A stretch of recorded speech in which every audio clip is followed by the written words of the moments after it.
वंशे विभूषितकरान् नवनीरदाभात्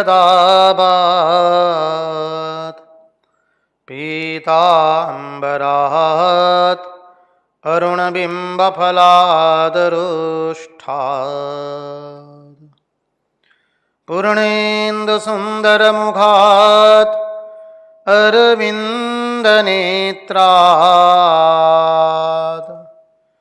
कृष्णात् परं किमपि तत्त्वम् अहं न जाने। कृष्णात् परं किमपि तत्त्वम् अहं न जाने। स्वस्ति श्रीगणेशाय नमः। श्री सरस्वत्यै नमः। श्री गुरुभ्यो नमः। वक्रतुंड महाकाय सूर्यकोटि समप्रभ निर्विघ्नं कुरु मे देव सर्वकार्येषु सर्वदा। नारायणं नमस्कृत्य नरं चैव नरोत्तमं देवीं सरस्वतीं व्यास ततो जयमुदीरयेत्। नमस्ते शारदे देवी सरस्वती मदीप्रदे वसत्वं मम जीवहाग्रे सर्वविद्याप्रदा भव। गुरुर्ब्रह्मा गुरुर्विष्णु गुरुर्देवो महेश्वरः गुरुर्साक्षात् परब्रह्म तस्मै श्रीगुरवे नमः। सच्चिदानन्दरूपाय विश्वोत्पत्त्यादिहेतवे तापत्रयविनाशाय श्रीकृष्णाय वयं नुमः।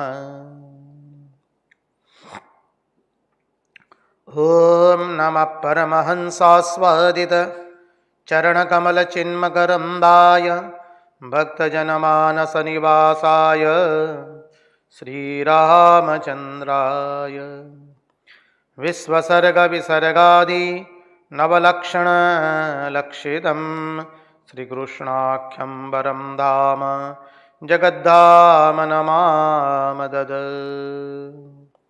ॐ स्थापकाय च धर्मस्य सर्वधर्मस्वरूपिणे अवतारवरिष्ठाय रामकृष्णाय ते नमः। मुखं करोति वाचालं पङ्गुं लङ्घयते गिरिं यत्कृपात्वमहं वन्दे परमानन्दमाधवम्। कृष्णकनैयालाल की जय, भक्तवत्सल भगवान की जय, वृंदावन बिहारी लाल की जय, भगवान श्री राम कृष्ण देव की जय। भागवत भगवान की जय, भागवत भक्त भगवान की जय। ओम नमो भगवते वासुदेवाय। नारायण नारायण नारायण नारायण। सर्वप्रथम हम पूज्यपाद स्वामी आदि भवानंद जी महाराज जी के चरणों में सश्रद्धेय प्रणाम निवेदित करते हैं। तत्पश्चात रामकृष्ण आश्रम राजकोट के अध्यक्ष पूज्यपाद स्वामी निखिलेश्वरानंद जी महाराज जी के चरणों में सश्रद्धेय प्रणाम निवेदित करते हैं। उपस्थित पूज्यपाद प्रभु सेवानंद जी महाराज एवं अन्यान्य सभी सन्यासी महात्माओं एवं विरक्तों के चरणों में सश्रद्धेय प्रणाम निवेदित करते हैं। और इस दृश्य श्राव्य माध्यम से जो कोई भी इस भागवत रसामृत का रसपान कर रहा है, उन सब के हृदय में निवासित उस अनंत अखंड अविनाशी परब्रह्म परमात्मा को मुहुर मुहुर वंदन करके आइए इस भागवत के इस रसामृत में उसके रस सागर में हम अवगाहन करें।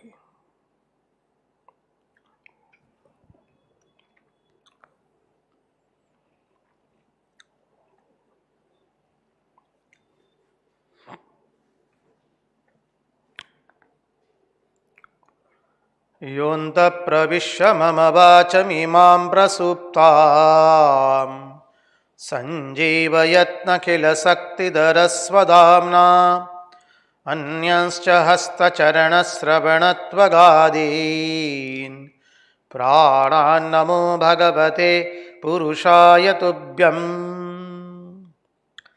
कृष्णाय वासुदेवाय हरये परमात्मने प्रणतक्लेशनाशाय गोविन्दाय नमो नमः।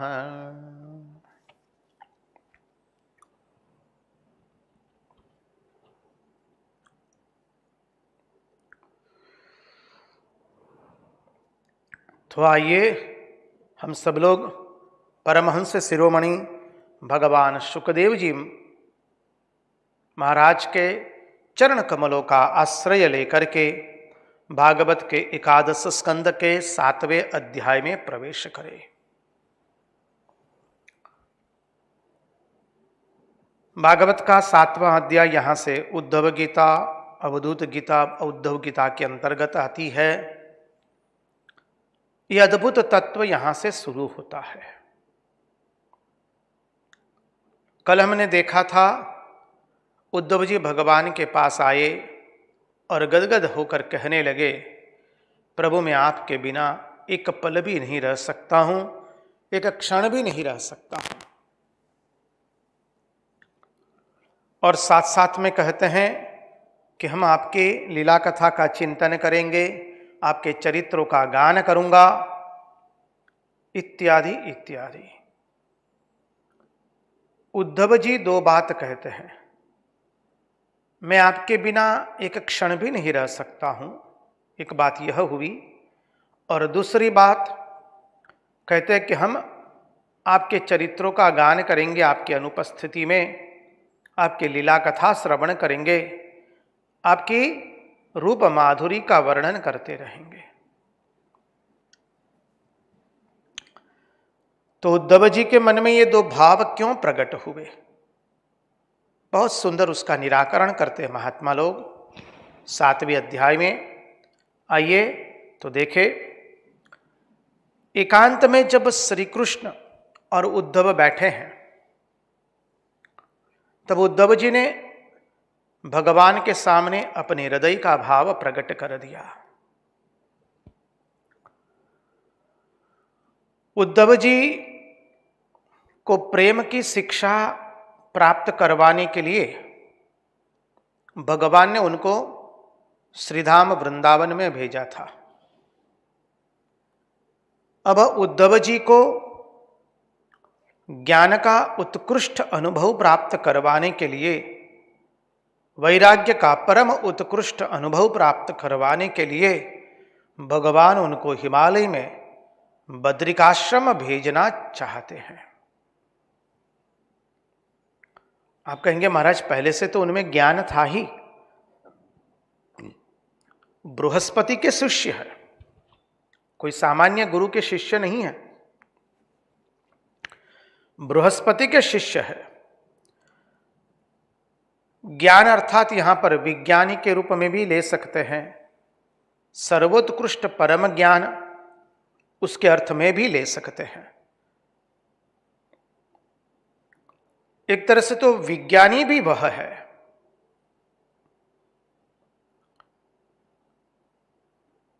देखिए, मनुष्य के अंदर में कोई एकांगी पूर्णता हो वो नहीं चलेगी। भगवान चाहते हैं कि मेरे भक्त के अंदर में कोई एकांगी पूर्णता न हो। उनको प्रेम की शिक्षा तो प्राप्त हो गई, ज्ञान भी प्राप्त हुआ है। अब सर्वोत्कृष्ट ज्ञान, जो ज्ञान कहिए, विज्ञान कहिए, या जो नाम देना है वो दीजिए, वो प्राप्त करने के लिए मैं मेरे प्रिय सखा उद्धव जी को बद्रिकाश्रम भेजूंगा। देखिए, राग की पूर्णता तो श्रीधाम व्रज में है, श्रीधाम वृंदावन में है। राग अर्थात प्रीति, प्रीति की पूर्णता श्रीधाम वृंदावन में है, श्रीधाम व्रज में है। और ज्ञान की पूर्णता श्री बद्रीनाथ क्षेत्र में है।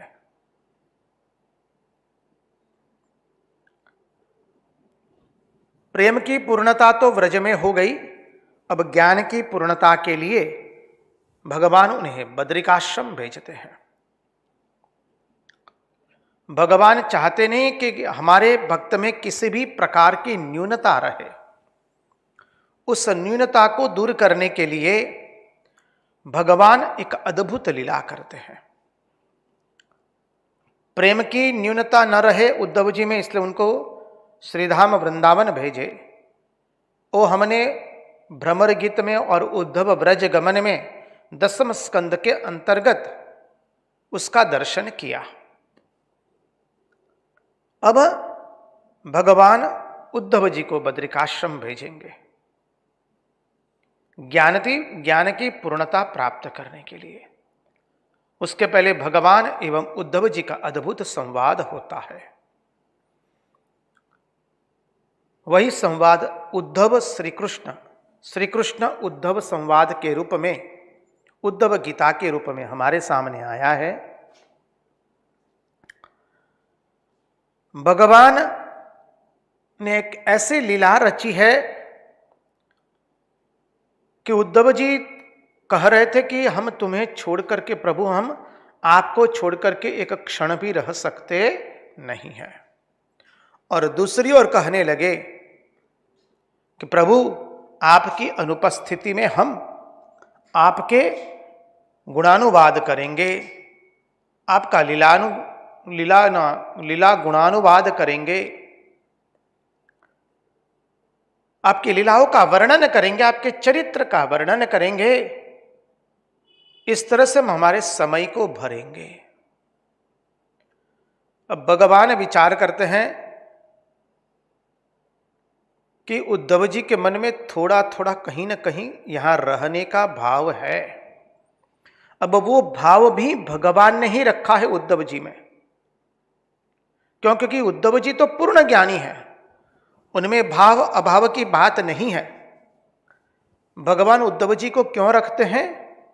अनेक उसके अर्थ है। भगवान की लीला एक होती है, उसके अर्थ अनेक होते हैं।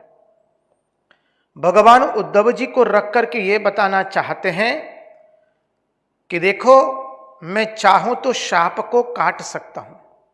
ऋषियों का शाप जो लगा है, ब्राह्मणों का शाप लगा है, उसको मैं काट सकता हूं। ये प्रतिपादित करने के लिए भगवान ने उद्धव जी को रख दिया। दूसरा, भगवान अपने स्वधाम गमन करेंगे।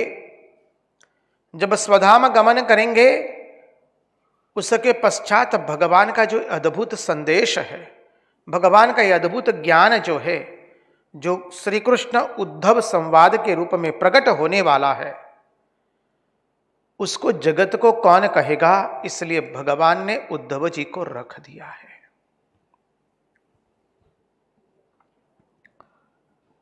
उद्धव जी में ज्ञान की परिपूर्णता आए, इसलिए उद्धव जी को रख करके भगवान ने कहा कि उद्धव तुम बद्रिकाश्रम चले जाओ।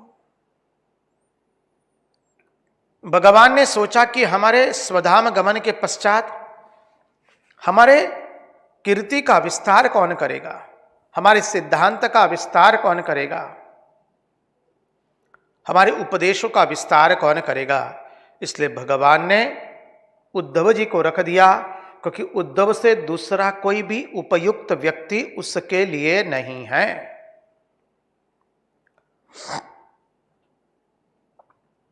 देखिए, केशव चंद्र सेन श्री रामकृष्ण देव की जीवनी में प्रसंग आते हैं। केशव चंद्र सेन उस जमाने में भारतवर्ष में बहुत लब्ध प्रतिष्ठित थे। अंग्रेज की रानी विक्टोरिया ने भी उनका लाल जाजम बिछा करके स्वागत किया था। कथाकथित शिक्षित लोगों के अंदर में धर्म भावना जागृत करने के लिए केशव चंद्र सेन एक बहुत बड़ी व्यक्ति गिनी जाती थी। वह केशव चंद्र सेन भगवान श्री रामकृष्ण देव के पास आते हैं। उनके वचनों का श्रवण करते हैं और केशव चंद्र सेन अपनी इच्छा प्रकट करते हैं। कहते हैं कि महाशय, मैं चाहता हूं कि आपके जो सुंदर वचन हैं वो हम हमारे सामायिक में छाप कर या मासिक जो भी उनके वहां से निकलता था उसमें छपवा कर आपके उपदेशों का प्रचार करें। तब श्री रामकृष्ण देव कहते हैं, नारे, उसके लिए अभी समय नहीं आया है। जब समय आवेगा तो हिमालय भी उसे रोक नहीं पाएगा। केशव चंद्र सेन श्री रामकृष्ण देव के उपदेशों को प्रचार प्रसार करना चाहते थे, लेकिन श्री रामकृष्ण देव ने उनको उसके लिए नियुक्त नहीं किया है।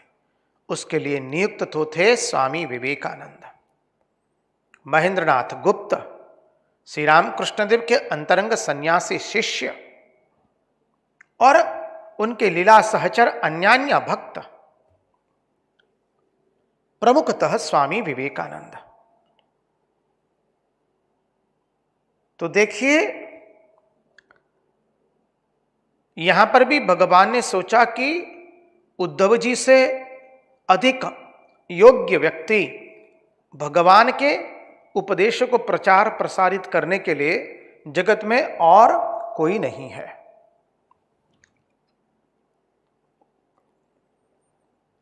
इसलिए भगवान उद्धव जी के बारे में बोले भी है, हमने देखा है। उद्धव जी के बारे में भगवान कहते, उद्धव तुम मेरे सरीखे के हो। भगवान ने उद्धव जी के लिए कहा कि उद्धव तुम मुझसे तनिक भी न्यूनतम नहीं हो। और ये बात भगवान ने उद्धव जी के अतिरिक्त और किसी के लिए नहीं प्रयोग की है। भगवान कहते हैं, नोद्धवोपि न उद्धव अपि मन्युनो यद गुणैर्नादितः प्रभुः।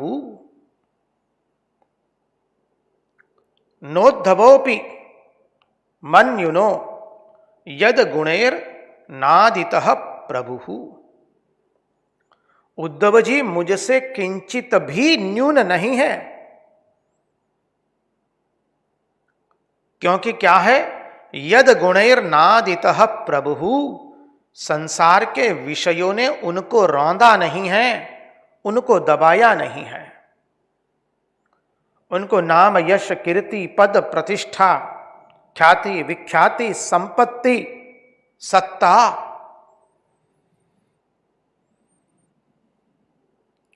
ये किसी भी भोग ने उनको दबाया नहीं है। हम अधिकांश देखते हैं, हमने चर्चा की है, इसका चिंतन किया है। देखिए, व्यक्ति के पास जब धन आता है तो व्यक्ति धन के मद में छक जाता है। श्री रामकृष्ण देव स्वयं कहते हैं ना, श्री रामकृष्ण हृदय के साथ कोई एक जगह गए, दक्षिणेश्वर से नाव में से जब उतर रहे हैं तो एक व्यक्ति गंगा जी के किनारे बालू में लेटे हुए श्री रामकृष्ण देव को देख करके कह रही है, ओ रामकृष्ण, तुम कैसे हो? तो श्री रामकृष्ण देव हृदय से कहते, हृदय, उसके पास पैसा हुआ है, ये पैसे का जोर बोल रहा है।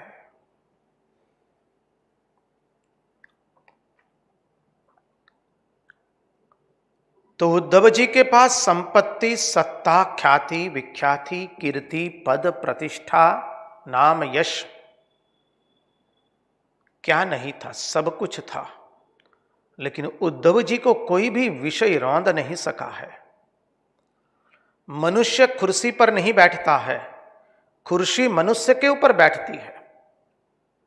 मनुष्य का मस्तिष्क चकरा जाता है।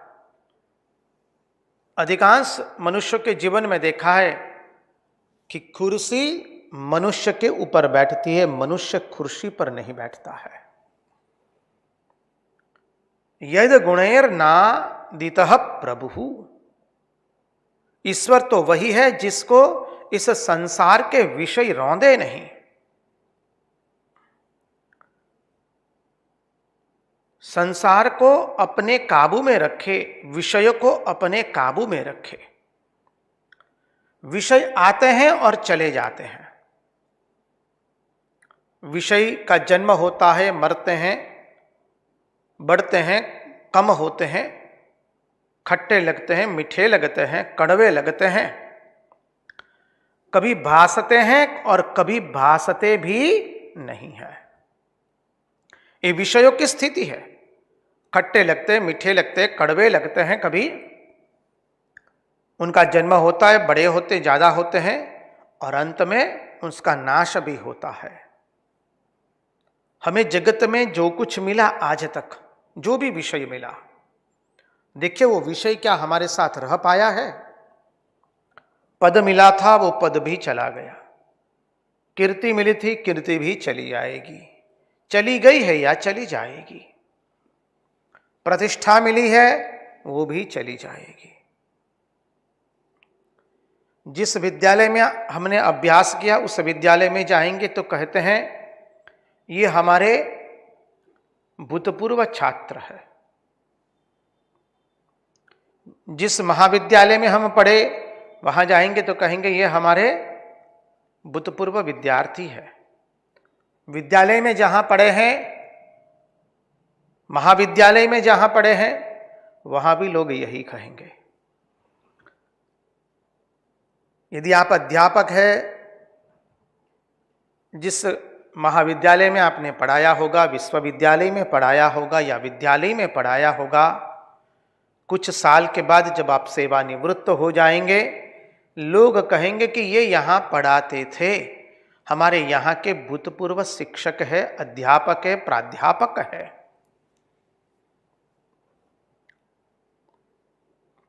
ये हमारी कंपनी में भूतपूर्व मैनेजर थे, प्रबंधक थे, या जो भी आपका वहां पर आपकी सेवा के रूप में आपके नाम के साथ वहां पर जो भी पदवी जुड़ी गई थी वो सब लगाई जाएगी। लेकिन सबसे आगे लगाया जाएगा ex. You know, he is an ex employee of our company, he was an ex DGM in our company, he was ex director of our company, he was ex CMD of this and this company। ये भूतपूर्व प्रधानमंत्री है, भूतपूर्व राष्ट्रपति है, भूतपूर्व मुख्यमंत्री है। इस सब के साथ भूतपूर्व शब्द लगेगा। अर्थात इस संसार के भोग आते हैं, जाते हैं, कभी कड़वे लगते हैं, कभी मीठे लगते हैं, कभी तुरे लगेंगे। और इसलिए उद्धव जी के मन में अब भगवान ने यह प्रश्न पैदा किया कि उद्धव जी भगवान को प्रश्न करें। भगवान ने यह भाव उद्धव जी के मन में पैदा किया। अब उद्धव जी भी चिंतन कर रहे हैं।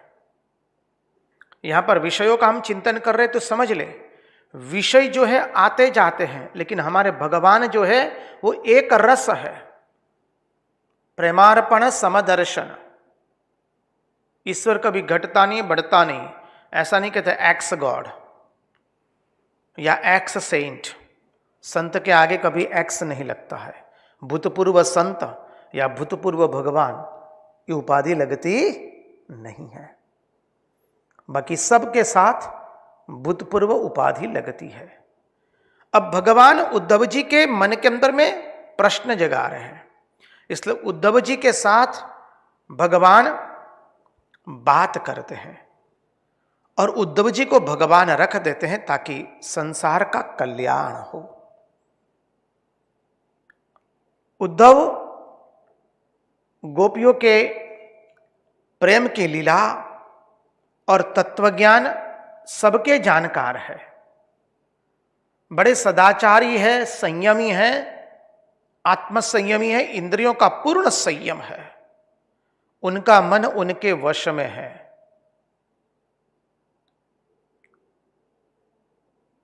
इसलिए भगवान उनके भीतर में प्रश्न जगे, इसलिए भगवान ने उनसे बातचीत करना आरंभ किया। और क्या बातचीत करते हैं? सप्तम अध्याय का प्रथम श्लोक। श्री भगवानुवाच यदा तथ मां महाभागत्तचिकीर्षितमेव मे ब्रह्मा भवो लोकपालः सर्वान् समेभिकाङ्क्षिणः।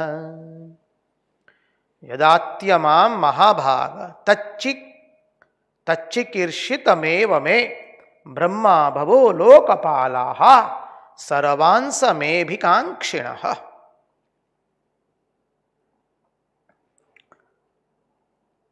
यदा तथ माम महाभाग, हे महाभाग उद्धव जी। उद्धव जी को संबोधन किया है महाभाग, महाभाग्यवान। जो बात आपने मुझसे कही, जो बात तुमने मुझसे कही है, वही तो मैं करना चाहता हूं। उद्धव जी भगवान से बात कर रहे कि वो भगवान, आप अभी द्वारिका छोड़ करके चले जाएंगे, आप अपने स्वधाम में जाएंगे, यदुवंश का नाश होगा। भगवान कहते यही बात उद्धव मैं तुमसे करना चाहता हूं। ब्रह्मा भवो लोकपालाः सर्वांस में भी कांक्षिणः। ब्रह्मा, शंकर तथा दूसरे लोकपाल भी सब यही चाहते हैं कि मैं अब अपने नित्य धाम में चलूं, मैं अपने स्वधाम में चलूं। यह सब देवता लोग, ब्रह्मा और आदि देवता लोग, लोकपाल, यह सब चाहते हैं। मया निष्पादितं यत्र देवकार्यमशेषतः यदर्थमवतीर्णोऽहम् अंशेन भ्रमणार्थितः। मया निष्पादितं यत्र देवकार्यमशेषतः।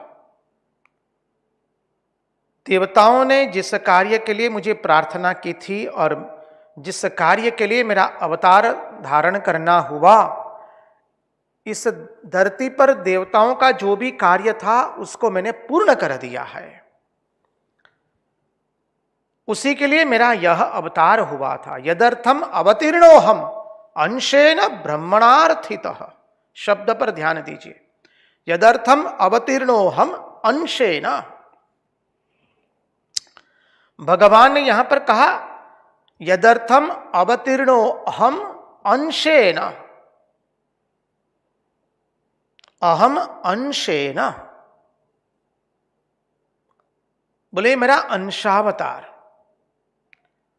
अब देखिए यहां पर आचार्य लोग, महात्मा लोग, विद्वान पंडित लोग बहुत बड़ी समस्या का समाधान कर देते हैं। श्रीमद् भागवत में कई जगह श्री कृष्ण ने और श्री कृष्ण के लिए अंशावतार, मानी भगवान श्री कृष्ण अंशावतार है, ऐसा वर्णन प्राप्त होता है। अब प्रश्न खड़ा होता है कि श्री कृष्ण अंशावतार है कि पूर्णावतार, कि परब्रह्मावतार है। एक ही बात को पूर्णावतार, परब्रह्मावतार या अंशावतार, कौन है? उस समस्या का निराकरण यहां पर किया गया है। श्री कृष्ण है कौन, अंशावतार या पूर्णावतार?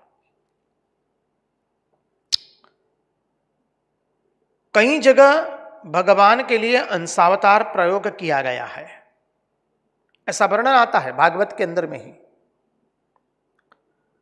एक जगह यह बात कही है जो हम सब लोग उसका श्रवण करते हैं। एते चांस कलाः पुंस कृष्णस्तु भगवान स्वयं इंद्रारि व्याकुलम लोकम मृडयन्ति युगे युगे। कृष्णस्तु भगवान स्वयं, श्री कृष्ण स्वयं भगवान है। एक जगह श्री कृष्ण को स्वयं भगवान कहा गया और यहां पर कहते हम अंशावतार है। तात्पर्य क्या है समझिए।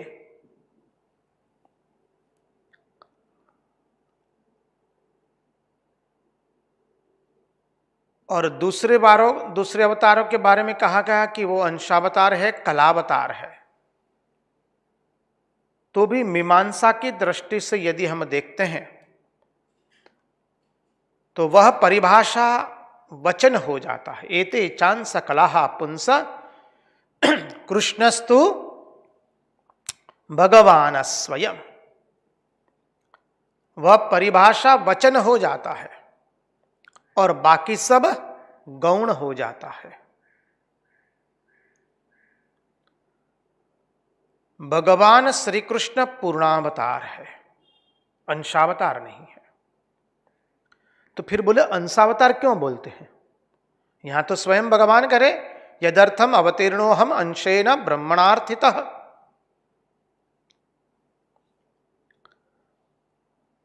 आचार्य इस समस्या का समाधान करते हुए समझाते हैं, कहते हैं प्रतीत्यभिप्रायेन,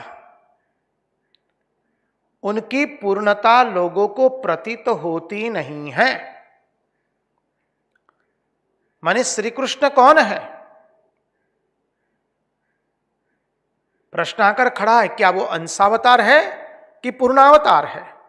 आचार्य ने लिख दिया प्रतीत्यभिप्रायेन। बोले उनकी पूर्णता जो है वो लोगों को प्रतीत नहीं होती है। अर्थात श्री कृष्ण कौन है? कृपा करके ध्यान से श्रवण किया जाए इसका। श्री कृष्ण कौन है? बोले स्वयं श्री कृष्ण अपने को जो अनुभव करते हैं वह श्री कृष्ण है। स्वयं श्री कृष्ण अपने बारे में जो अनुभव करते हैं वह श्री कृष्ण है।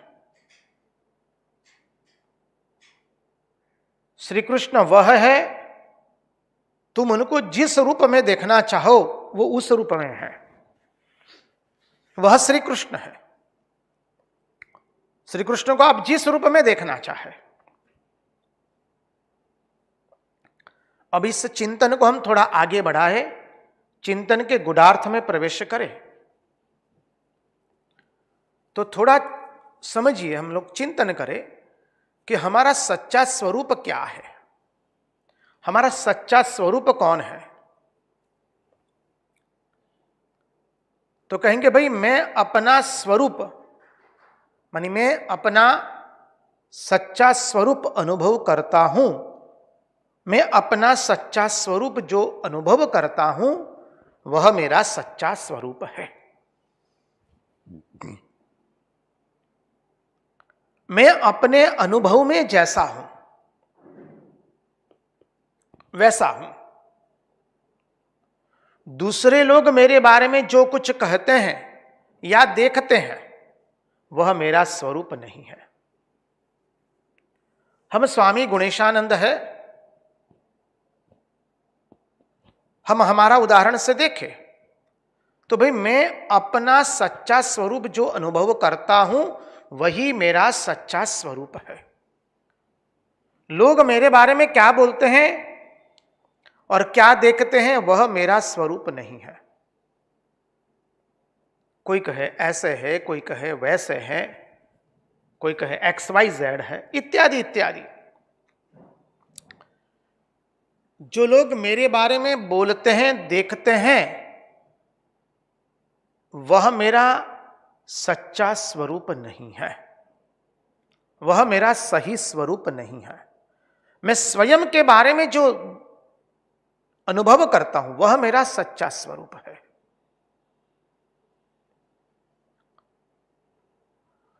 इसलिए कहा कि मैं अनुभव में जैसा हूं, मैं अपने अनुभव में जैसा हूं, मैं अपने अनुभव में क्या हूं वो मैं ही जानता हूं, दूसरे लोग नहीं जान सकते हैं। तो मैं अपने अनुभव में जैसा हूं वैसा हूं। दूसरे लोग मेरे बारे में क्या बोलते हैं, क्या कहते हैं, वो मैं कतई नहीं हूं। तो श्री कृष्ण स्वदृष्टि से कैसे हैं? सर्वथा परिपूर्ण है। श्री कृष्ण स्वदृष्टि से सर्वथा परिपूर्ण है। उदाहरण के रूप में देखें, मानी कोई भी आदमी अपने को पापी या पुण्यात्मा अनुभव करता है। बोले मैं पापी हूं या मैं पुण्यात्मा हूं, मैं सदाचारी हूं या दुराचारी हूं, मैं संत हूं, सत प्रकृति वाला हूं या असत प्रकृति वाला हूं, मैं सुखी हूं या दुखी हूं, ऐसा अनुभव करता है। और दूसरे बाहर वाले उसके बारे में न जाने क्या क्या बोलते रहते हैं। कोई बाहर से दुखी है लेकिन जगत उसको सुखी समझता है, कोई बाहर से दुखी है, जगत उसे सुखी समझता है।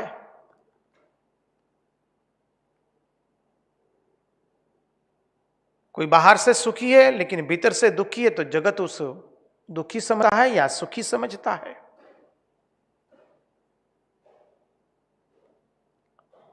बाहर वाले कोई भी व्यक्ति के बारे में न जाने क्या क्या धारणा बना करके क्या क्या बात करते हैं और उनके अनुभव में क्या क्या आता है, तो उनके सोचने का क्या मतलब है, अर्थात किसके सोचने का। हम स्वयं अपने बारे में क्या सोच रहे हैं, लोग हमारे बारे में क्या कह रहे हैं वो हम नहीं हैं।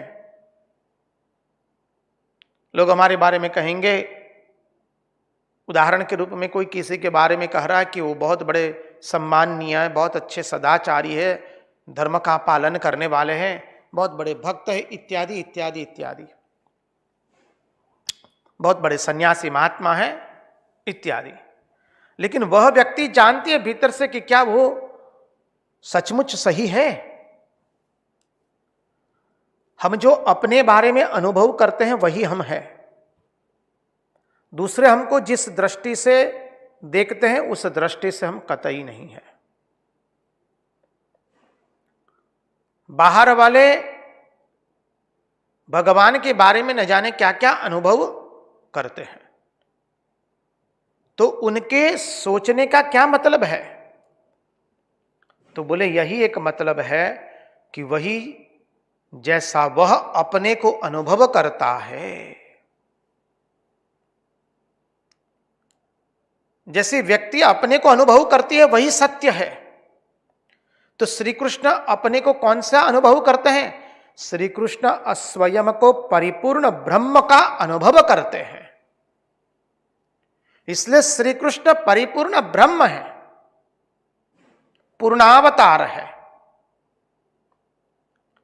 श्री कृष्ण अनुभव करते कि मैं परिपूर्ण परब्रह्म परमात्मा हूं।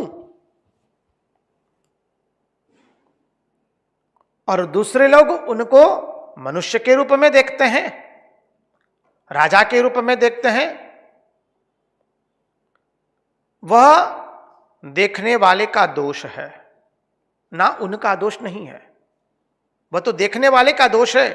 कोई उनको महाबाहो के रूप में देख रहा है, कीर्तिमान व्यक्ति के रूप में देख रहा है, राजा के रूप में देख रहा है, बुद्धिमान चतुर उपदेशक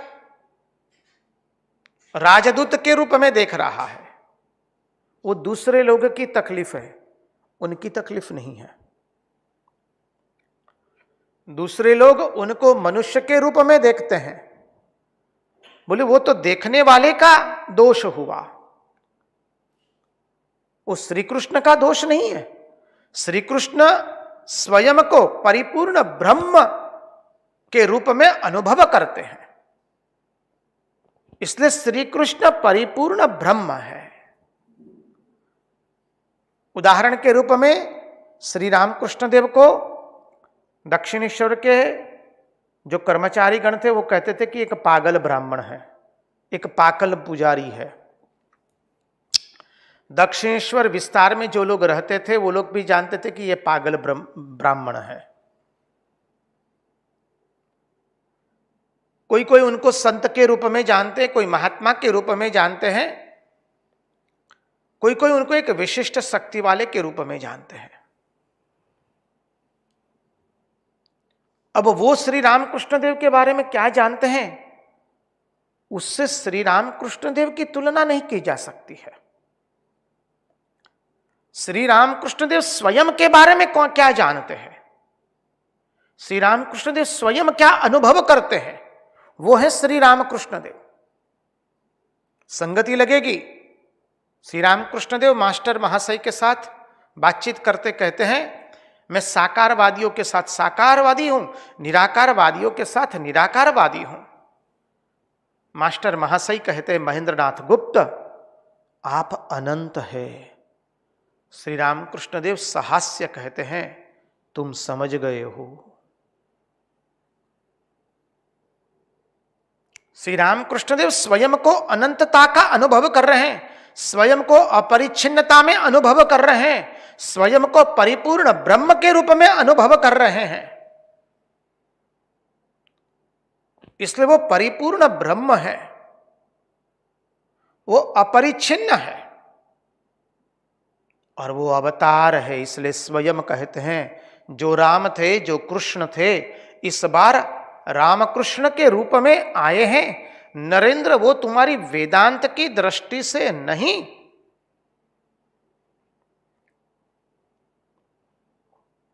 अर्थात ऐतिहासिक रूप से, भौगोलिक रूप से शास्त्र में जिस राम और कृष्ण का वर्णन किया है, उसी रूप में मैं आया था। जो राम थे, जो कृष्ण थे, इस बार रामकृष्ण के रूप में आए हैं। अब दक्षिणेश्वर के रहने वाले, अगल बगल के रहने वाले, उनको पागल ब्राह्मण कहते हैं। वो पागल ब्राह्मण नहीं है। तो बोले क्यों उनको पागल ब्राह्मण कहते हैं? बोले वो अज्ञानी लोग हैं, वो लोग उनकी धारणा वही करते हैं। As we develop, so concept of God will also develop. हमारी जितनी उन्नति होगी, उतनी ही हमारी ईश्वर के बारे में हमारे विचार उन्नत होंगे, उसकी उतनी ही हमारी ईश्वर के बारे में धारणा जो होगी वो उन्नत होगी। इसलिए श्री रामकृष्ण देव के बारे में दूसरे अंतरंग सन्यासी शिष्य भी कहते हैं कि श्री रामकृष्ण देव क्या है, हम समझ नहीं पाते हैं। दिन ब दिन जितना हम उनके जीवन का चिंतन करते हैं, उनकी लीलाओं का चिंतन करते हैं, अद्भुत अद्भुत भाव प्रकट होते हैं। हम मुख से बोल नहीं सकते कि वो कौन है। इसलिए श्री रामकृष्ण देव के बारे में स्वामी विवेकानंद कहते हैं, अरे श्री रामकृष्ण देव में अनंत भाव है। मैं श्री रामकृष्ण देव की जीवनी लिख करके मैं उनको कोई एक भाव में आबद्ध करना नहीं चाहता हूं। समझिए, हरि अनंत, हरि कथा अनंत, हरि के गुण अनंत है। अभी अभी हमने देखा नवयोगेश्वरों के संवाद में, जब निमि राजा ने पूछा कि भगवान के गुण क्या है और भगवान की लीलाएं क्या है, उसका वर्णन कीजिए, तब निमि राजा को उत्तर देते हुए चमस ऋषि और करभाजन ऋषि ने कह दिया कि भगवान के गुण अनंत है, भगवान के गुणों का वर्णन नहीं कर सकते हैं हम। भगवान की लीलाएं अनंत है, उसका वर्णन हम कर सकते नहीं है।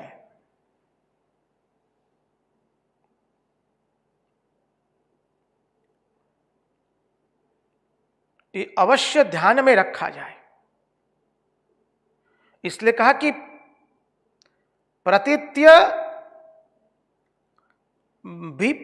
भी प्रायेण शब्द प्रयोग किया है। प्रतीत्य भी प्रायेण, अज्ञानी लोगों को ये व्यक्ति के रूप में प्रतीत होते हैं। जो अज्ञानी लोग हैं वो अवतार को नहीं पहचान पाते हैं, वो लोग अवतार को एक व्यक्ति के रूप में लेते हैं। श्री रामकृष्ण देव स्वयं कहते हैं अपनी मां को, चंद्रामणि देवी को, ओ मां तुम जानती नहीं हो कि तुमने किसको गर्भ में वहन किया है।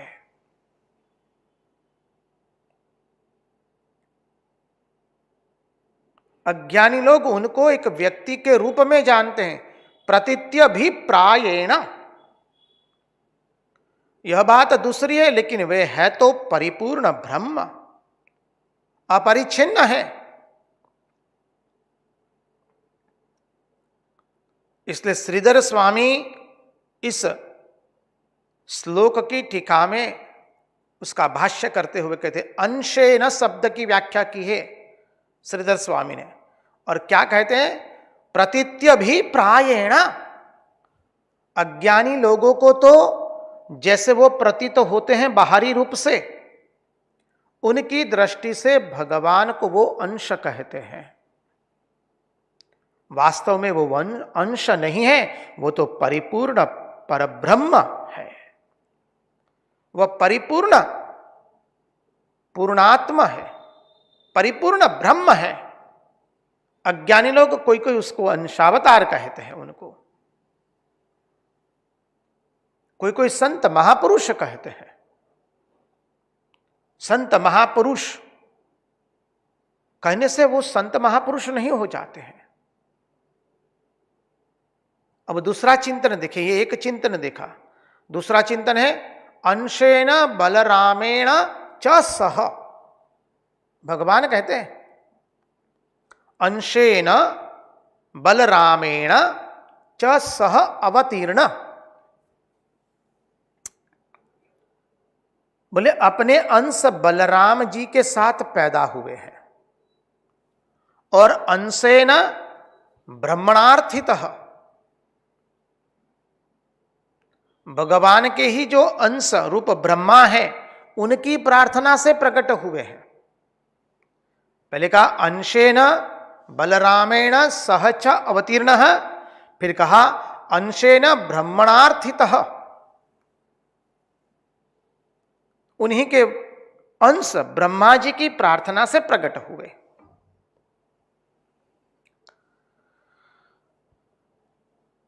तो भगवान जो है वो अंशावतार नहीं है, श्री कृष्ण अंशावतार नहीं है, श्री कृष्ण पूर्णावतार है। मया निष्पादितम यत्र देव कार्यमशेषतः यदर्थम अवतीर्णो हम अंशेन ब्रह्मणार्थितः।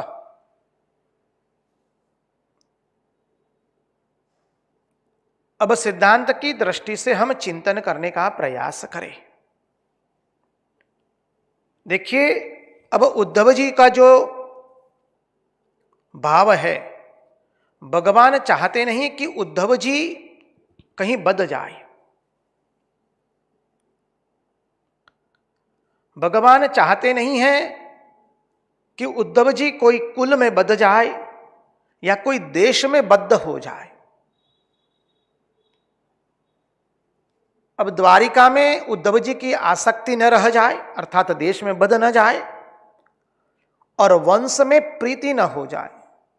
बोले यदुवंश के प्रति उनकी प्रीति न हो जाए, इसलिए भगवान कहते हैं कि देखो अब इस यदुवंश को शाप लग चुका है ब्राह्मणों का, और अब यदुवंश का नाश होगा। और आज से 7वें दिन द्वारिका नगरी द्वारका समुद्र में डूब जाएगी। क्या सुंदर भावार्थ निकाला है महात्माओं ने। भगवान चाहते नहीं है कि उद्धव जी कोई देश में बद्ध हो जाए, द्वारका में बद्ध हो जाए, द्वारका के प्रति प्रीति हो जाए। भगवान वो नहीं चाहते हैं।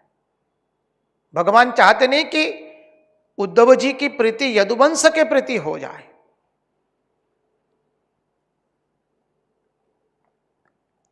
बोले जिस वंश में भगवान का जन्म हुआ है उस वंश के प्रति भी प्रीति नहीं करवाना चाहते हैं। ऐसा सोच करके भगवान ने उद्धव जी को कहीं मोह न हो जाए, इसलिए उद्धव जी के मन में से धाम निष्ठा एवं वंश निष्ठा का परित्याग करवाते हैं। भगवान बताते हैं धामनिष्ठा और वंशनिष्ठा उपयोगी नहीं है, अतः उनसे भी वैराग्य कराने के लिए भगवान उद्धव जी को कहते हैं। भगवान कहते हैं ये जो यदुकुल है वह तो साप से भस्म हो चुका है। ऋषि मुनि ने साप दे दिया है, इसमें से यादव कुल के नाश का मुसल निकलेगा, तो यदुकुल तो शाप से भस्म हो जाएगा। अब वो भस्म हो चुका है, शाप हो गए, लग गया है। और वो परस्पर वैर विरोध करके एक दूसरे का गला काट देंगे, एक दूसरे की हत्या कर देंगे। रही बात द्वारका की, तो द्वारका नगरी 7वें दिन समुद्र में पूर्ण रूप से डूब जाएगी। यह भी नहीं रहेगी, न रहेंगे यदुवंशी और न रहेगा यह द्वारिका धाम। अब प्रश्न आता है, क्या सारा का सारा द्वारका डूब गया? बोले सारा नहीं डूबा है, पूरी की पूरी द्वारका नहीं डूबी है। उसमें त्यक्त्वा भगवदालयम, भगवान का जो निवास स्थान था वो बच गया है। इसलिए आज भी जब बेट द्वारका जाते हैं तो कहते हैं कि भाई भगवान के रहने का जो स्थान था उसको छोड़ करके सारी द्वारका डूब गई, सारी द्वारका पूरी डूब गई थी। इसलिए आजकल जो बीच का मंदिर है उसको बता करके कहते कि भगवान का यही निवास स्थान था द्वारका के अंदर में। बेट द्वारका जाते हैं तब कहते हैं ना, ब्राह्मण लोग, पंडित लोग कहते हैं कि भगवान का यही निवास स्थान था। तो कहते त्यक्त्वा भगवदालयम, भगवान के निवास स्थान के अतिरिक्त पूरी की पूरी द्वारका डूब गई है। भगवान के भक्त उद्धव जी की वंश निष्ठा भी न रहे और धाम निष्ठा भी न रहे, इसलिए भगवान ने ये कार्य भी किया है। इसलिए भगवान अब उद्धव जी को बद्रिकाश्रम भेज रहे हैं। भगवान कहते हैं उद्धव जी को कि ज्यों ही मैं इस लोक का त्याग करूंगा उसमें से मंगल का नाश हो जाएगा। भगवान कहते हैं उद्धव जी को मंगल का नाश हो जाएगा, अर्थात साधन का नाश हो जाएगा।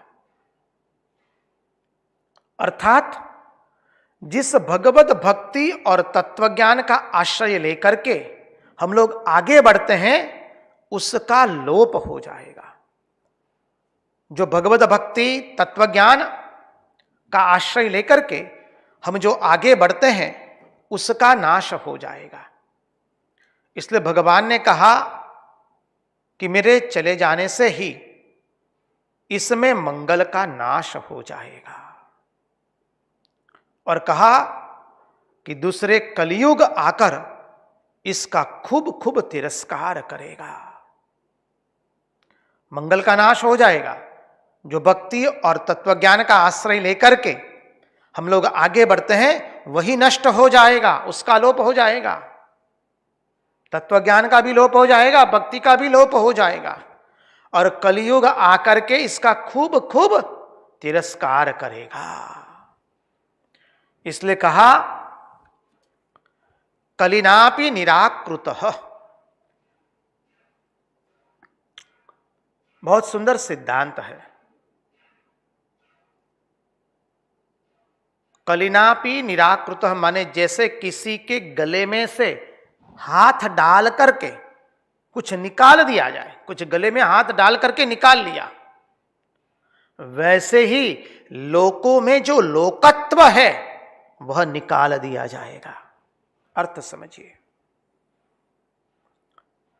जैसे गले में से कोई चीज खींच करके निकाल दी जाती है वैसे ही लोकों में से लोकत्व निकाल दिया जाएगा, अर्थात धर्मत्व निकाल दिया जाएगा, भक्ति निकाल दी जाएगी, तत्वज्ञान निकाल दिया जाएगा।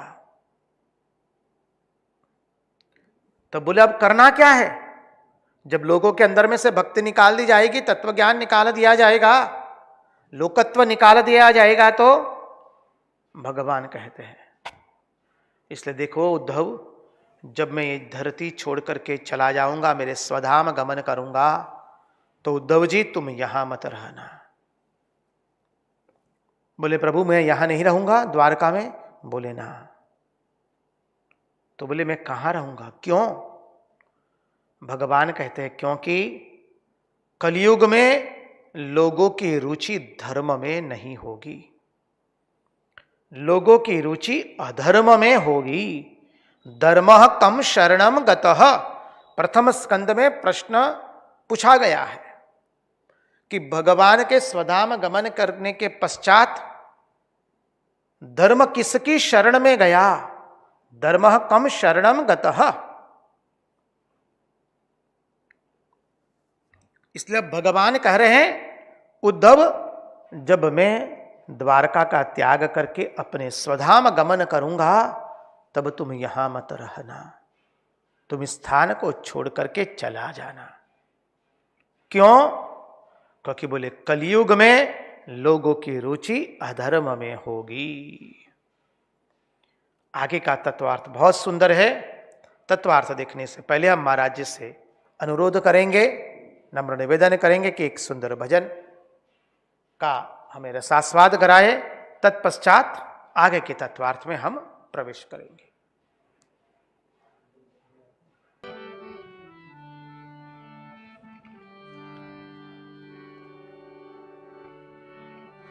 हे जागिने जोतो, हे जागिने जोतो, जगत दिसे नहीं, ऊंघमा अटपटा भोग भासे, है जागिने जोतो, चित चैतन्य विलास तद्रूप छे, ब्रह्म लटका करे ब्रह्म पासे, है जागिने जोतो, जगत दिसे नहीं।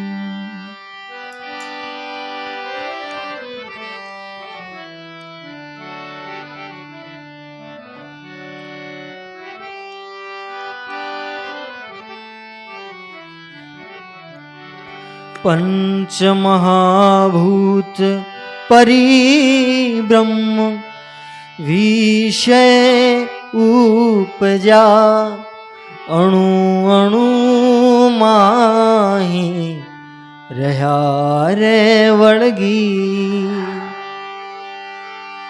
फूल ने फल ते तो वृक्ष ना जानवा, थड़ थकी डालते नहीं रे अड़गी, है जागिने जोतो, जगत दिसे नहीं, ऊंघ माट पटा भोग भासे, है जागिने जोतो।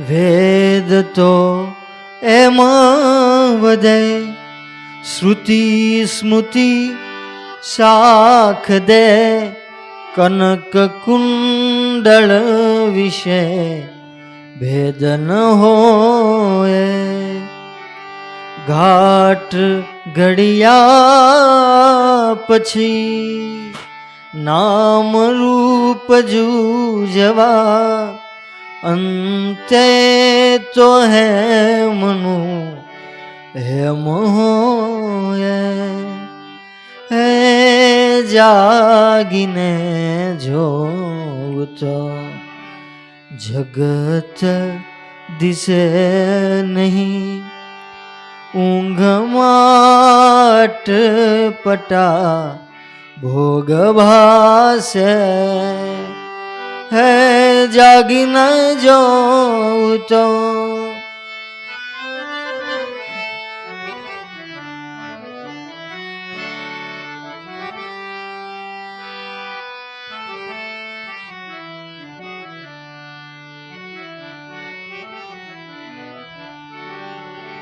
जीवन शिव तो आप इच्छाए थया रची प्रपंच चौद लोक कीधा भणे नरसैयो ए तूज तू भणे नरसैयो ए ते तूज ते तूज ते तूज ते तूज तेज तू तेज तू तेज तू तेज तू भण नरसैयो तेज तू भणे नरसैयो तेज तू तेज तू तेज तू तेज तू तेज तू भणे नरसैयो तेज तू भणे नरसैयो तेज तू तेज तू तेज तू तेज तू भणे नरसैयो तेज तू એને સ્મર્યાથી કઈ સંત સીધ્યા હે જાગીને જોઉં તો જગત દિશે નહીં ઊંઘમાં અટપટા ભોગ ભાસે ચિત્ત चैतन्य विलास तद्रूप छे ब्रह्म लटका करे ब्रह्मनी पासे है जागीने जो तो है जागीने जो तो जागीने जो तो जागीने जो तो जागीने जो तो कृष्ण कन्हैया लाल की जय।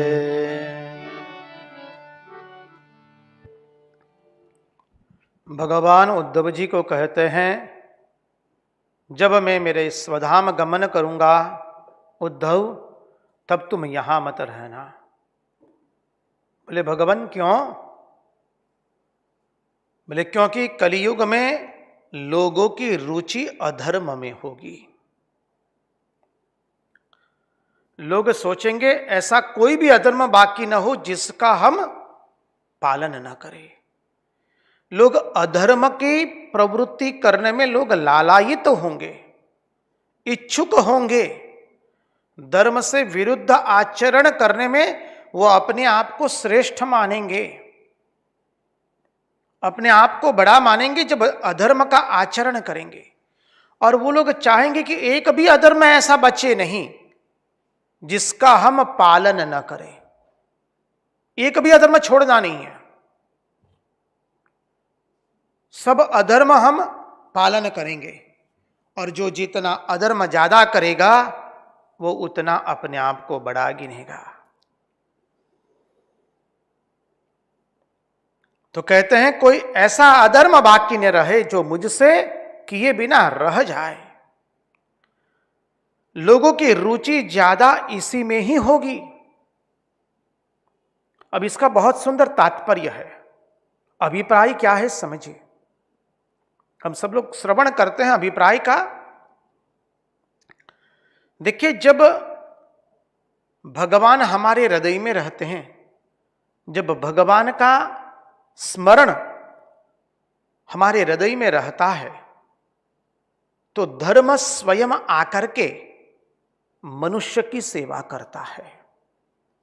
कृपा करके इस सिद्धांत को ध्यान से श्रवण कीजिए।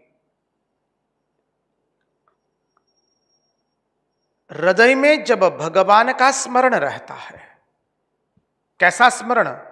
परिच्छिन्न रूप से नहीं, सतत स्मरण, तैल धारावत स्मरण। गंगा जी की धारा जैसे अविच्छिन्न रूप से गंगा जी समुद्र में विलीन होती है, तो गंगा जी की अविच्छिन्न धारा समुद्र में बहती रहती है। वैसे ही हमारे हृदय में जब भगवान नाम स्मरण की अविच्छिन्न धारा बनी रहेगी, भगवान के चिंतन की अविच्छिन्न धारा बनी रहेगी हमारे हृदय में जब भगवान नाम स्मरण होता रहेगा, तो क्या होगा?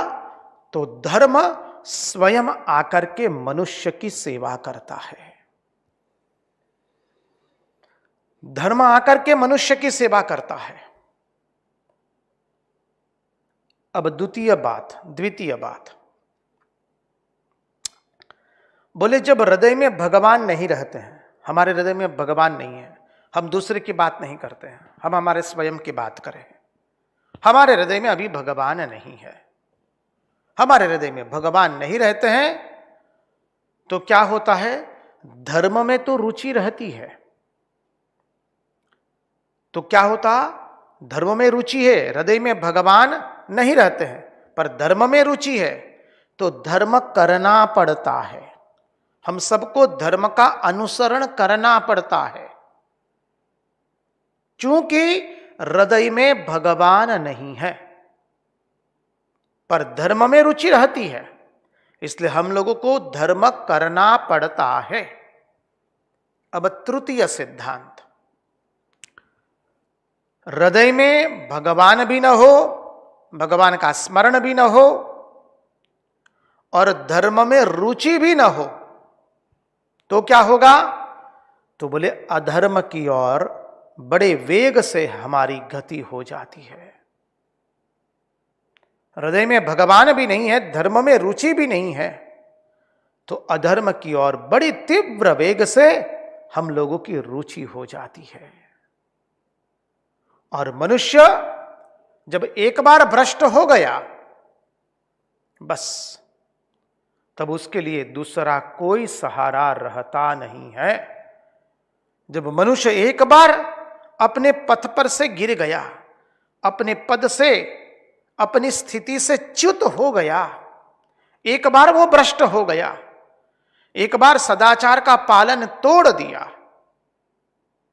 फिर उसके लिए दूसरा कोई सहारा रहता नहीं है। देखिए, महात्मा लोग सुंदर उदाहरण समझाते हैं, बहुत सुंदर उदाहरण है। कोई भिक्षुक है, भिक्षा मांग करके अपना जीवन चला रहा है। भिक्षुक अर्थात भिखारी, सन्यासी के रूप में मत गिनिए। कोई भिखारी है, भीख मांग करके अपना जीवन गुजारा कर रहा है। एक दिन जो प्राय उसको कुछ 1 रुपया 2 रुपया ऐसा कोई देता था, उसने देखा कि वो भिखारी कोने में बैठ करके शाकाहार के अतिरिक्त जो दूसरा आहार है उसका भोजन कर रहा है। वो उस सज्जन ने पूछा, क्या बात है रे भाई, तुम भिखारी होकर के तुमको ये भोजन किसने, कैसे तुमने प्राप्त किया, तुम ये खा रहे हो? तब वो भिखारी कहता है, अरे बाबूजी थोड़े और रुपये दे देना। बोले क्यों? बोले थोड़ा मदिरा भी पी ले, हम मद्यपान कर ले, तब तो इस खाने की मजा आएगी। बोले तुम मद्यपान भी करते हो? तो वो भिखारी कहता है, अरे बाबूजी मद्यपान तो क्या, मद्यपान की मजा तो तब आती है, आनंद तब आता है कोई गणिका साथ में हो। अरे राम राम राम, गोविंदा नारायणा विठ्ठला,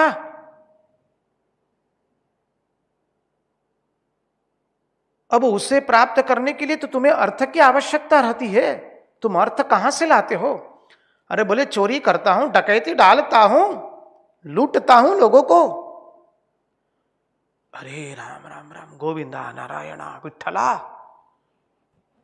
तुम चोरी भी करते हो, डकैती भी डालते हो, लोगों को लूटते भी हो।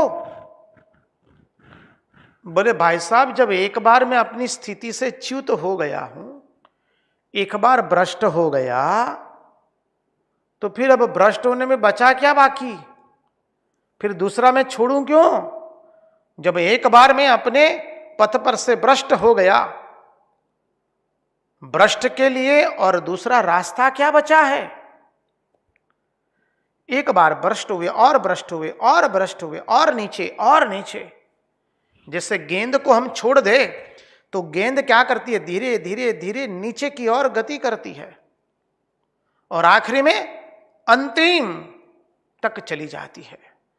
वैसे ही मनुष्य एक बार भ्रष्ट होता है तो धीरे धीरे धीरे वो भ्रष्ट होता जाता है।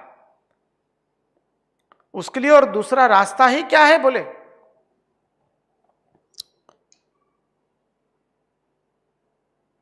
जब तक व्यक्ति अपने आप को संभाल करके और ऊपर तीव्र वेग से नहीं जाता है तो वो और भ्रष्ट होता है और भ्रष्ट होता है।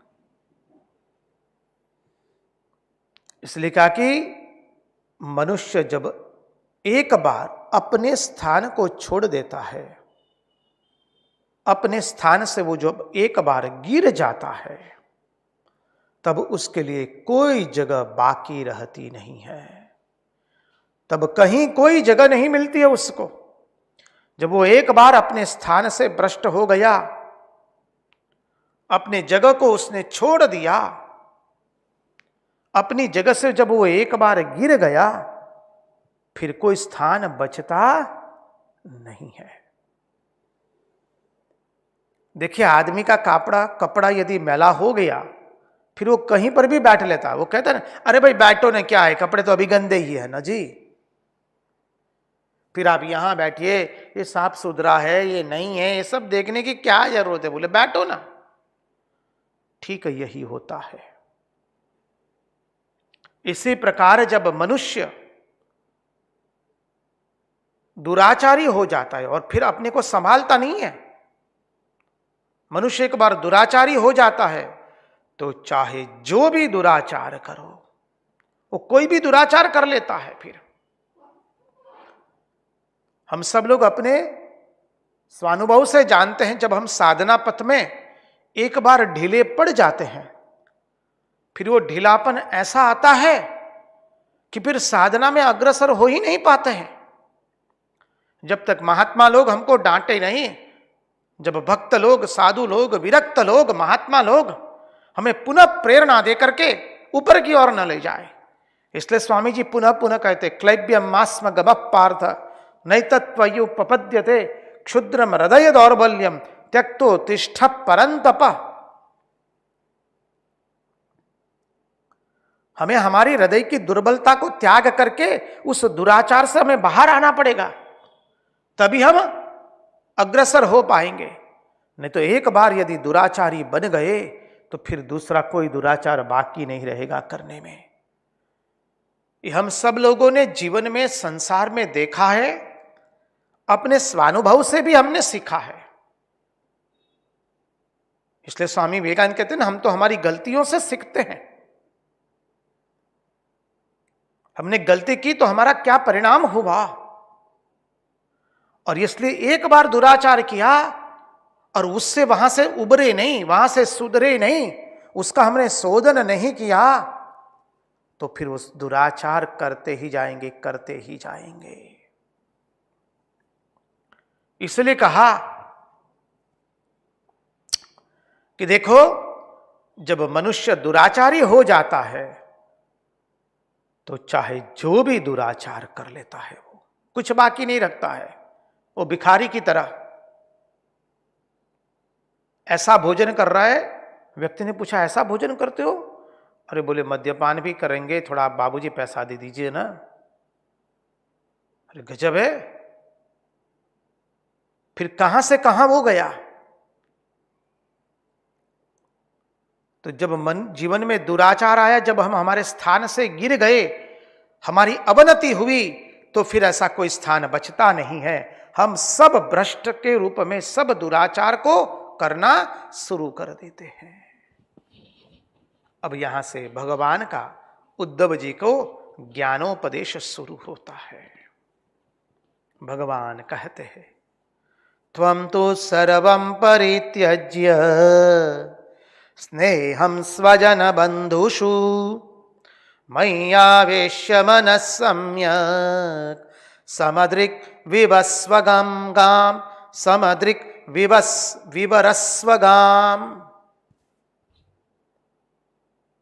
भगवान बोले, त्वं तु सर्वं परित्यज्य स्नेहं स्वजन बंधुषु मय्यावेश्य मनः सम्यक् समदृक् विवरस्वगाम।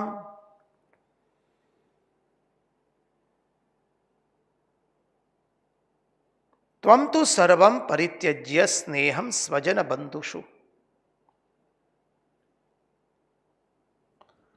अब जब भगवान का आया, भगवान यहां पर उद्धव जी को उपदेश दे रहे हैं, तो उसकी पूर्व भूमिका में हमें 2-3 बातें याद रखनी पड़ेगी। देखिए, भगवान ने अर्जुन को उपदेश किया कुरुक्षेत्र के रण मैदान में, और अर्जुन को उपदेश देकर के भगवान ने कहा, अर्जुन तुम युद्ध करो। अर्जुन को उपदेश दिया, और उपदेश देने के पश्चात अर्जुन युद्ध करता है। वो उपदेश में भी भगवान ने कुछ बाकी नहीं रखा है। ज्ञान, भक्ति, कर्म सब उपदेश दे दिया है। हम सब लोग जानते हैं, श्रीमद् भगवद गीता में ज्ञान का योग है, कर्म योग है, भक्ति योग है, ध्यान योग भी है। श्रीमद् भगवद गीता परिपूर्ण है। ओम तत्सदिति श्रीमद् भगवद गीतासु उपनिषत्सु ब्रह्म विद्यायाम योग शास्त्रे। योग शास्त्र का सार है, ब्रह्म विद्या का सार है, उपनिषदों का सार है।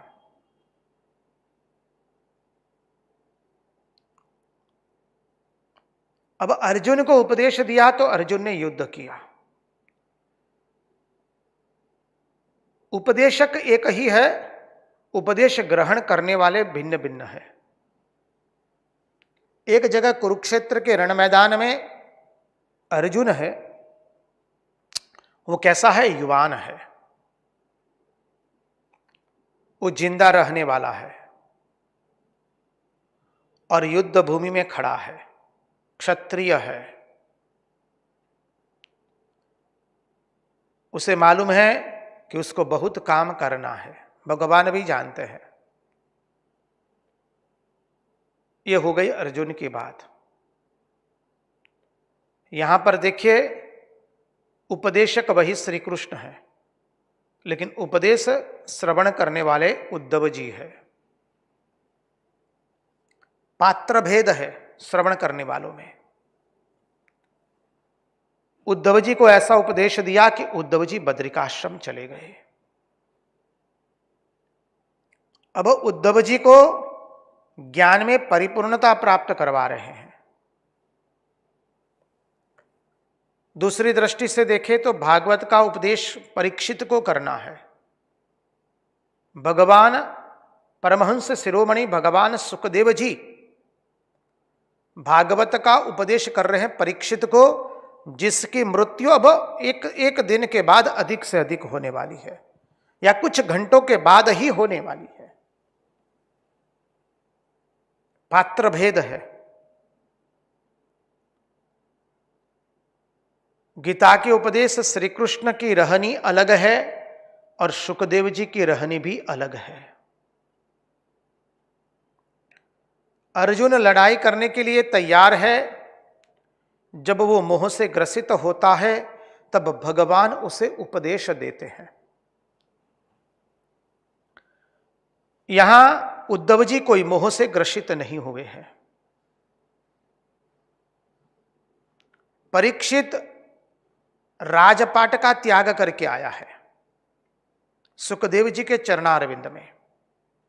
परीक्षित राजा राजपाट का त्याग करके आ गए हैं। सब कुछ छोड़ छाड़ करके परीक्षित राजा परमहंस शिरोमणि भगवान सुखदेव जी के चरणों का आश्रय लेकर गंगा जी के किनारे शुकताल क्षेत्र में श्रीमद् भागवत कथा का श्रवण कर रहे हैं।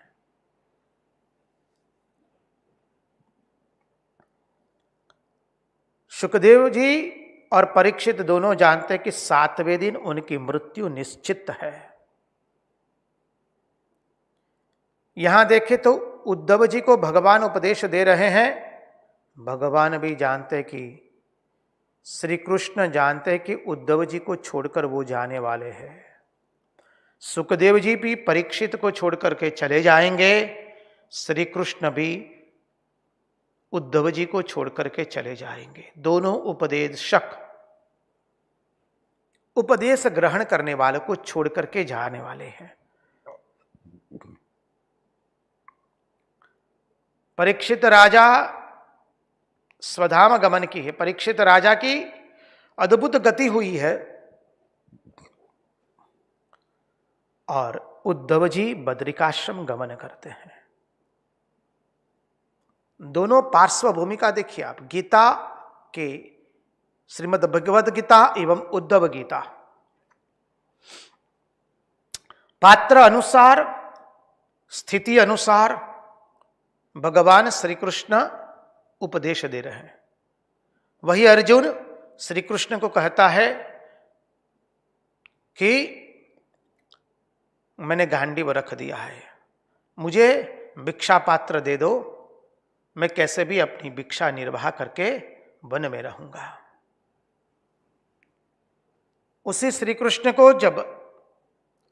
कृष्ण जब अर्जुन को ललकारते हैं और कहते हैं क्लब्य मास्म गम पार्थ नहीं तत्वयु प्रपद्यते, और फिर धीरे धीरे जब अर्जुन ने पूर्णतः शरणागति ली, कार्पण्य दोषोपहत स्वभाव पृच्छामि त्वां धर्म सम्मूढ़ चेताः यश्रेयस्यान्यश्चिदं ब्रूहि तन्मे शिष्यस्तेऽहं साधि मां त्वां प्रपन्नम्। तब भगवान ने उसे उपदेश दिया। अंत में भगवान कहते हैं सर्वधर्मान् परित्यज्य मामेकं शरणं व्रज अहम त्वां सर्व पापेभ्यो मोक्षयिष्यामि मा शुचः। और अर्जुन ने कह दिया करिष्ये वचनम तव। भगवान आप जैसा बोलेंगे वैसा मैं करूंगा। और भगवान ने कहा उठाओ गांडीव और अपना स्वधर्म का पालन करो। इसलिए गीता धर्म शब्द से शुरुआत होती है और उसका अंतिम शब्द है मम, धर्म मम। यहां उद्धव जी, उनको कोई युद्ध नहीं लड़ना है, वो कोई मोहग्रसित हुए नहीं है। उनको प्रेम की शिक्षा मिल चुकी है, तत्वज्ञानी तो वो है ही है। अरे कहे तो क्या कहे, भगवान से किंचित मात्र भी न्यून नहीं है। इसलिए भगवान पुनः पुनः कहते उद्धव तुम मेरे सरीखे के हो।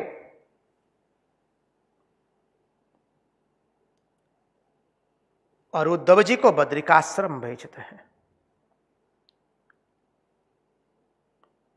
सुखदेव जी भी परीक्षित राजा को उपदेश देकर के शुकताल से विदाई लेते हैं।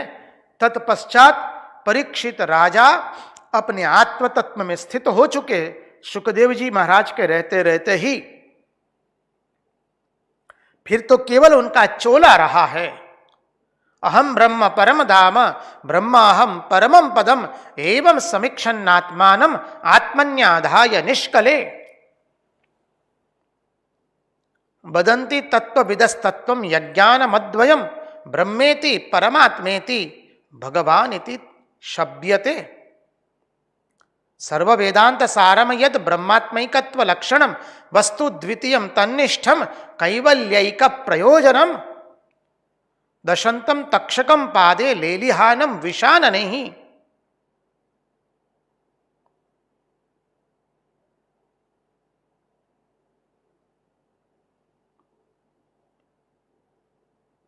परीक्षित राजा शुकदेव जी के उपस्थिति में ही उस परम स्थिति को प्राप्त हो चुके हैं।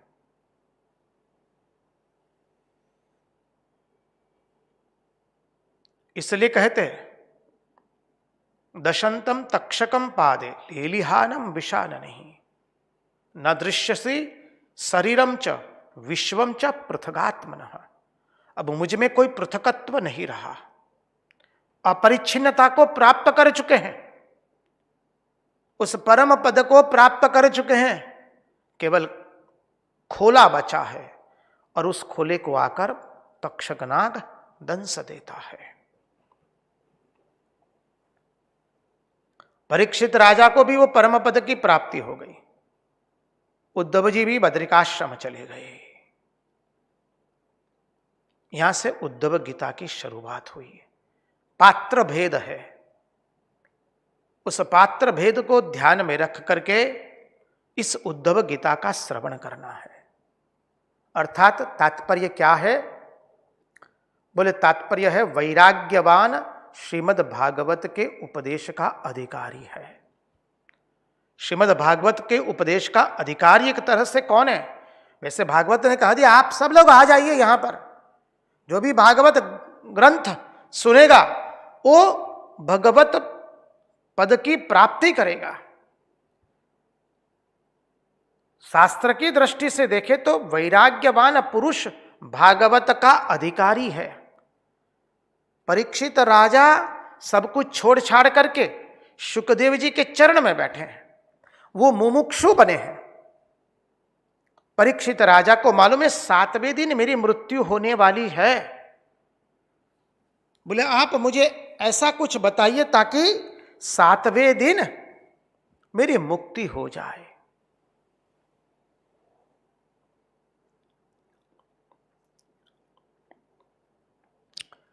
तात्पर्य बताते हुए महात्मा लोग कहते हैं कि देखो शुकदेव जी महाराज ने परीक्षित राजा को कह दिया, राजन 7 दिन तो बहुत है, बहुत समय है, 7 घड़ी बाकी हो तो भी चिंता मत करो, हम तुम्हें कृष्ण कथा सुनाएंगे, उससे तुम मुक्त हो जाओगे। इसलिए तात्पर्य यह प्रकट हुआ कि भागवत का अधिकारी कौन है, भागवत के उपदेश को ग्रहण करने वाला अधिकारी कौन है? वैराग्यवान पुरुष, मुमुक्षु पुरुष। भगवान ने उद्धव जी को कह दिया त्वम तु सर्व परित्यज्य, तुम सबको छोड़ दो, त्वम तु सर्वम परित्यज्य। इसलिए भागवत का जो फल है वो क्या है? भागवत के श्रवण से निर्भयता प्राप्त होती है, निसंशयता प्राप्त होती है और सर्वत्याग करने का सामर्थ्य प्रकट होता है। यहां पर भगवान इसलिए उद्धव जी को कहते त्वम तु सर्वम परित्यज्य। इसलिए उद्धव जी के अंदर में धाम निष्ठा भी न रहे, वंश निष्ठा भी न रहे, इसलिए उद्धव जी को कहा जाओ बद्रिकाश्रम। द्वारिका को डुबो दिया और यदुवंशियों का विनाश कर दिया।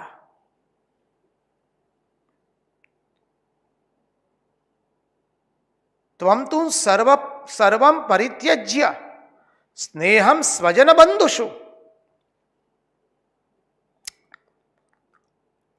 देखिए वाल्मीकि रामायण महाभारत आदि में, आदि जो ग्रंथ है वाल्मीकि और महाभारत, उसमें प्रवृत्ति वाला पुरुष अधिकारी है। इसलिए अपने यहां कहते हैं ना बाल्यावस्था में, बाल्यावस्था से 18वें वर्ष तक श्रीमद् वाल्मीकि रामायण या रामचरितमानस का अध्ययन किया जाए।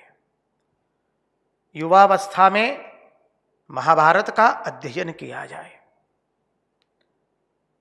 और 30-35 के होते होते साथ साथ में श्रीमद् भागवत महापुराण का अध्ययन किया जाए। या आपकी उम्र अब युवावस्था आप पार कर चुके हैं तो श्रीमद् भागवत का पूर्ण रूप से आश्रय लीजिए। श्रीमद् भागवत निवृत्ति परायण ग्रंथ है। श्रीमद् भागवत में निवृत्ति वाला पुरुष अधिकारी है, महाभारत में प्रवृत्ति वाला पुरुष अधिकारी है, वाल्मीकि रामायण में प्रवृत्ति वाला पुरुष अधिकारी है। इसलिए कहा कि त्वम तु सर्वम परित्यज्य, उद्धव गीता की शुरुआत में ही कह दिया, स्नेहम स्वजन बांधुषु, तुम अपने परिवारजनों को, स्वजनों को, मित्रों को, बंधुओं को उसका त्याग करो।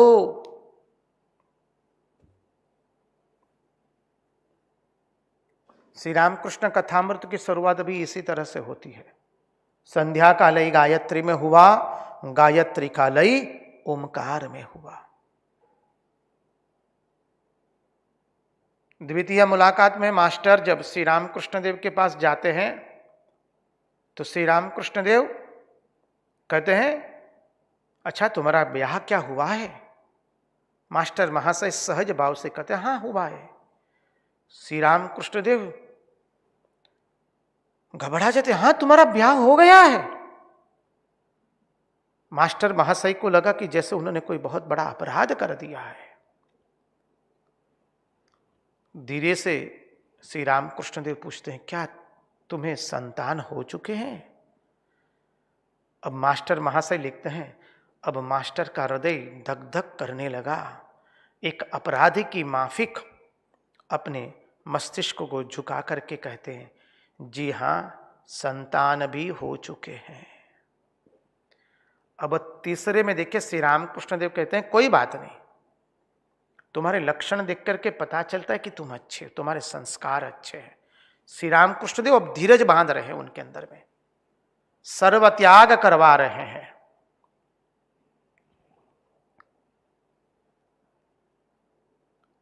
त्वं तु सर्वं परित्यज्य स्नेहम स्वजन बंधुषु, उद्धव जी अपने सगे संबंधी भाई बंधुओं में जो तुम्हारा स्नेह है वह छोड़ दो।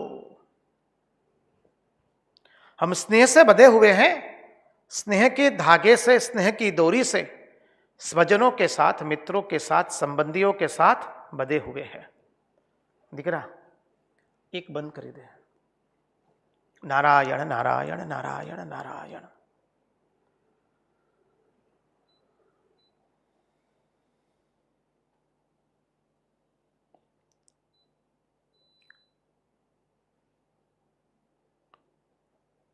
अब बंधु शब्द क्या है उसकी परिभाषा देखें। भगवान ने कहा कि त्वं तु सर्वं परित्यज्य स्नेहम स्वजन बंधुषु। बंधुषु, बंधु क्या है? बोले जो बिना फाटक और बिना ताले ही बंद हो जाए।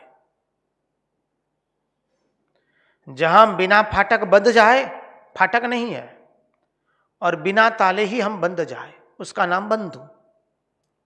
अर्थात जो मीठी मीठी बातें बोल करके हमको फंसा ले, जो मीठी मीठी स्नेहपूर्ण बातें बोल करके हमें फंसाए, उसका नाम बंधु। बोले स्वजन एवं बंधुओं में जो जितना स्नेह है वह सारा का सारा स्नेह तुम छोड़ दो, उस स्नेह का त्याग करो। श्री रामकृष्ण देव कहते हैं संसार में कैसे रहना? बड़े घर की दासी की माफिक, बड़े घर की दासी सेठ के संतान को बड़ा करते हुए कहती कि ये मेरा राम, ये मेरा राम, लेकिन भीतरी भीतरी जानती है ये मेरा राम नहीं है, मेरा राम तो मेरे देश में है।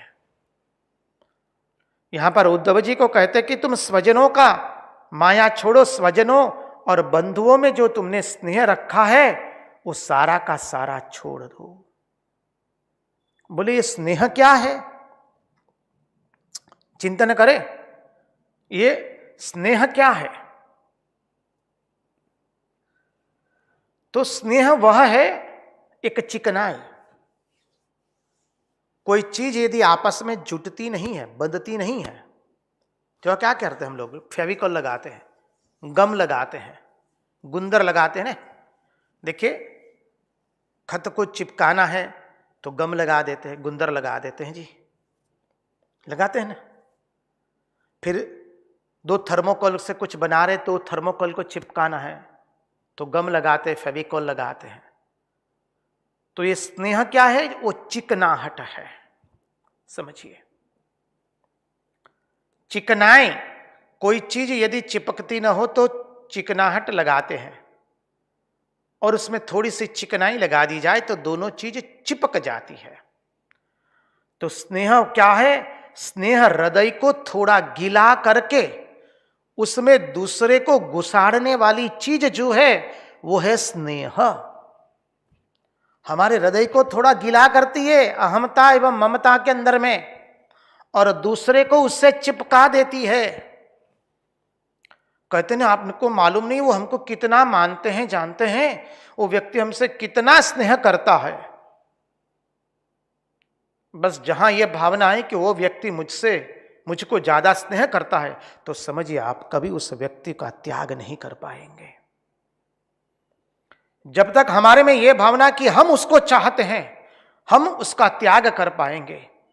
लेकिन जब यह भावना आए कि वो व्यक्ति मुझे चाहता है, हमको मानता है, फिर हम उस व्यक्ति का त्याग नहीं कर पाएंगे। तो चिकनाई वह है जो हमारे हृदय को पिघला देती है, गिला करके उस हृदय में कोई चीज घुसाड़ने वाली है, वही है स्नेह। हृदय को पिघला देती है किसी के प्रेम में, मोह में। प्रेम तो है नहीं, मोह में पिघलाती है, बाद में उस व्यक्ति को घुसा देती है। फिर वो चाहे वो व्यक्ति हजारों किलोमीटर दूर क्यों ना हो हमसे, लेकिन हम उससे चिपक के रहते हैं। फिर मां संतान से चिपक के रहती है, पति पत्नी से, भार्या पति से, मित्र दूसरे मित्र से, स्वजन दूसरे स्वजन से, बंधु दूसरे बंधु से चिपक के रहता है। तो स्नेह क्या है? जो हृदय को पिघला करके उस हृदय में किसी को घुसा दे, वह स्नेह है। हृदय में मोह रूपी द्रव्य को डाल करके पिघलाया और बंधु से, मित्र से, स्वजन से, संतान से, पति से, भार्या से चिपका दिया। यह जो जने जने के पीछे हम घूम रहे हैं ना, हमारा दिल बहता रहता है। कहा ना कि हमने हमारे हृदय को धर्मशाला बना दिया, जो आया उससे चिपक गया। कई लोगों को हमने देखा है, एक व्यक्ति ऐसी है, वो कहती है महाराज यदि हम किसी व्यक्ति के साथ 20-25 दिन रह ले, बाद में वो व्यक्ति चली जाती है, तो कई महीनों तक हम उस व्यक्ति के विरह में रोते रहते हैं। क्यों हुआ? क्योंकि हृदय को धर्मशाला बना दिया, विवेक नहीं रहा, वैराग्य नहीं रहा। हम जो जने जने के पीछे हमारा दिल बहता रहता है, जने जने के पीछे हमारा दिल जो फिरता रहता है, घूमता रहता है, चिपकता रहता है, उसे ही स्नेह कहते हैं। भगवान ने कहा कि तुम्हारा स्नेह हटा करके उसको पूर्ण रूप से मुझ में लगा दो। त्वं तु सर्वं परित्यज्य स्नेहम स्वजन बंधुषु मय्यावेश्य मनः सम्यक समुद्रिक विवरस्व गाम। बोले उसको तुम मुझ में लगाओ, अपने मन को भली भांति मुझ में प्रविष्ट कर दो। मय्यावेश्य मनो यो माम, 12वां अध्याय गीता का, आप जानते हैं। भगवान कहते मुझ में अर्जुन पूर्ण रूप से मन लगाओ। मय्यावेश्य मनो यो माम। उसका अभिप्राय यह है कि हृदय में जब भगवान का स्मरण रहता है, तब तो स्वयं भगवान आकर के मनुष्य के हृदय में बैठ जाते हैं। जब हम भगवान का स्मरण करते हैं, जब भगवान हमारे हृदय में घुस जाते हैं, तो क्या हुआ? अब दूसरे हमारे हृदय में नहीं आवेंगे, जहां काम तहां नहीं राम, जहां राम तहां नहीं काम। भगवान कहते इसलिए मय्यावेश्य मनः सम्यक, सम्यक रूप से अपने मन को तुम मुझ में अर्पण करो। ये बहुत महत्वपूर्ण है। ऐसा नहीं कि कभी घुसे और कभी बाहर निकले। 2 घंटा सत्संग किया तब तक तो हम भगवान में घुसे, फिर भगवान कौन और हम कौन, उस तरह से नहीं। मन पूर्ण रूप से तुम मुझे अर्पण करो, सम्यक रूप से। ऐसा नहीं कि अभी निकले भगवान में घुसे और अभी निकल आए। यहां निकलने के बाद, घुसने के बाद निकलने की कोई बात ही नहीं है। भली भांति अपने मन को तुम मुझ में प्रविष्ट कर दो, आविष्ट कर दो। माने मन को परमात्मा से एक कर दो। सबके प्रति समान दृष्टि रखो, समत्व की दृष्टि रखो। विद्या विनय संपन्ने ब्राह्मणे गविहस्तिनि सुनी चैव स्वपाके च पंडिता समदर्शिनः।